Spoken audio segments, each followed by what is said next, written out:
The good senator mentioned that it is not correct to say that this is safer than cigarette smoking. I recall those debates, and that the discussion then was that yes, vaping is less toxic or a better alternative to smoking. And the lady senator just mentioned that it is not true. It's not. You know, there's so much disinformation out there. What is the latest research and data regarding the ill effects? Is it worse than vaping? Because I get many different answers. It depends. Some doctors say it depends on the the content of the vape device. So there are a lot of discussions saying it is worse, but it depends. What is the science I would behind love to address that, Mr. President. So first of all, what the tobacco industry does is they hold conferences for doctors.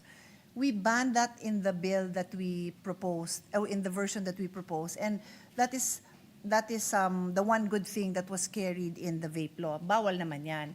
So instead, what they did was, and I know for a fact because it was held in BGC, so na-trace ko to through my Taguig connections, na they had a conference with dentists. So dentists naman yung tinarget nila. So I'm like, wait, ano bang sinulat natin sa batas? Sinabi ba natin doctors? So dentists, they excluded, but they have these ways of going through all, their tentacles are wide and long-reaching. We found, I saw a copy of the program.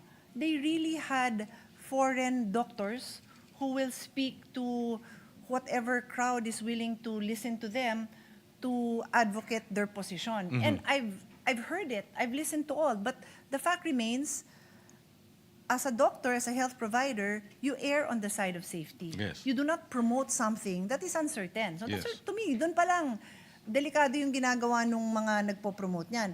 Secondly, there are what they called EVALIs, yung deaths from vaping. And we have a confirmed case in the Philippines already. There's probably more, but as you know, the data in the Philippines is not easily available as it is in, let's say, the US. Yung reporting systems natin are not as reliable, but there are deaths from vaping. So clearly, this is not a simple health issue. And His Honor is correct in pointing out that it depends what's in there. That's the whole point.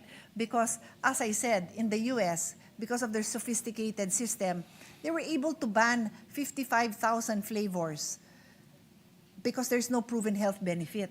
We're not even going through the process. So can you just imagine the quality of ingredients that are in the vapes being sold on the streets? Yes. And because kulang din tayo sa regulation, I randomly will see in any small street, Dr. Healthy Vapes. Mga ganun yung mga pangalan. Healthy vaping. Like, Yes. It's an oxymoron. It's an oxymoron. So definitely, Mr. President, there is so much more to be done. And I think that is why these Southeast Asian countries banned. Yes. Kasi ang hirap kalabanin. Ang daming nilang tentacles, ang daming nilang paraan. So it's just simpler Well, you for them mentioned to ban. Southeast Asia. I understand Singapore has banned it. Yes. But yes. this is also banned in other ASEAN countries Yes, Mr. or President. regulated? Myanmar, Brunei, Cambodia, Laos, Singapore, Thailand. Thailand Yes. is quite very open-minded, di ba? They're very liberal. Yes. Sila nga yung may marijuana di ba? Yes. And yet, think about it. They allowed marijuana, although they backtracked and are regulating a bit, but it's still allowed. But they banned vapes.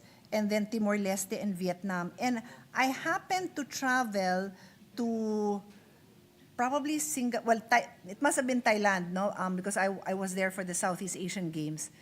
They really tell you sa airline pa lang na banned ang vapes dito. Huwag kayong magpasok. Do not try to bring it in because it is illegal here. O, and dami naman Pilipinong pumupunta doon. So, kaya pa nilang palang tumigil. Yes. Pero dito gagawin nila. So, again, the old adage, di ba? Bakit nasusunod natin yung mga rules pag nandun tayo, pero dito, we don't. Mr. President, I'll go back to your question earlier about the global e-cigarette or vape market. Worldwide, it is valued at US 27 to 35 billion pesos as of dollars. US 27 to 35 billion dollars as of 2024. And then the Philippine market is valued at US 113.6 million dollars in 2023. But for the Philippines alone, it is projected to reach $345 million. So times 3 in 2030. So 4 years from now, they expect that market to grow That'll be times about 3. 113 15 to billion pesos. 345. So that's really sad, Yes. Mr. President. I would be so happy if this was the agricultural market, wouldn't you? Yes. Rice production, vegetable production, chicken production. But we're talking about the product that is not good for youth or adults. It's not good for us. Is it correct? I caught it somewhere that the Secretary of Trade mentioned or was publicly quoted as saying she is against vaping. Is that right? I think I recall that I chatted with her when she was newly appointed, and I made my position very clear. So I would be happy. I can't recall for sure, but Yes. I wouldn't be surprised if she did say that, because I do recall that she was expressed concern naman when we talked. I don't really recall what her official statements were, but nothing's being done.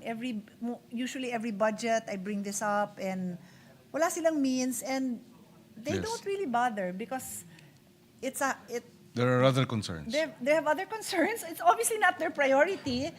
And like I said, they don't have the systems in place. They don't have the manpower. It's not even their mandate. I feel like, what case do you file against an agency that takes upon itself a task that is not within their mandate?